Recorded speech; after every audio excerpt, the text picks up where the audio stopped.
So we all have fond memories of Roche and ITT and the ITT Tower and the massive company that was Hoffman La Roche, but they left in 2005, somewhere around there, and they sold the property off. Now, this isn't going to be one of those videos where I'm going to crap all over Prism and On 3 because I want to look at the positive side of things that are going on over there. And if you think about it now, Roche was there for a lot of years and they were threatening to leave. And in the last decade or so, they kept getting their taxes reduced to stay. And they wound up basically screwing the town of Nutley. That's basically what wound up happening.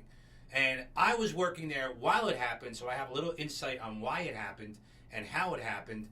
And of course, I no longer work there because they're not there anymore. But let's look at some of the things that Prism is doing to develop the property. I know they are having conversations with the town, and sometimes they get a little heated and they go back and forth. But let's look at the properties and the companies that Prism is bringing onto the campus. And I always said if Nutley handled this properly, that it would be a boom to the local economy, not only to the town, but the homeowners and home values and so on. So let's kind of look at this through a different lens right now.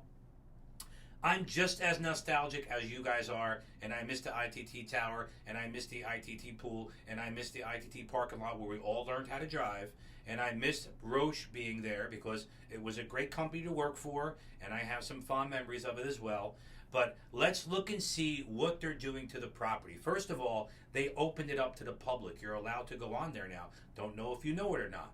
Yes, they are going to be putting some residential there. There are going to be some high-end residential properties there. There's going to be some restaurants. There's going to be some entertainment venues, I assume. But let's look at the property and what they did so far. So they actually brought in a massive pharmaceutical firm, Eisai, I think you pronounce it, Eisai. But then also they brought in a company we all know, Ralph Lauren. Okay, they brought in Ralph Lauren.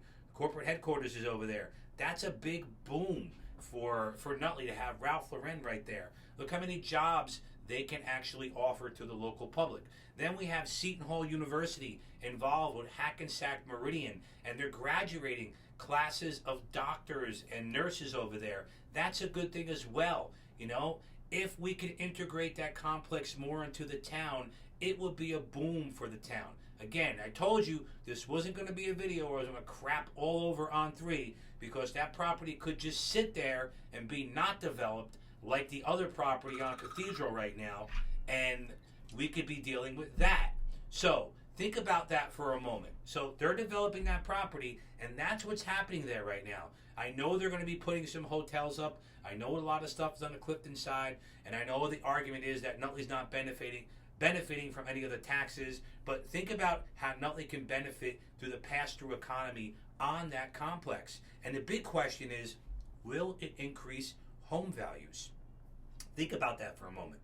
It's literally 12, 13 miles from New York City, and if we have some kind of venue there, which I don't know if they're planning that or not, but if we have something there and we have residential, it's going to bring up the values of the properties. Okay? So think about that for a second. Now, if you want to know what your home value is right now, you can go downstairs to the link below, or downstairs. You can go down to the link below and get your home value, but at least I give you an idea of what's happening on that complex right now, or in that complex right now. Matt Fede, Realty Executives, Elite Homes in Nutley.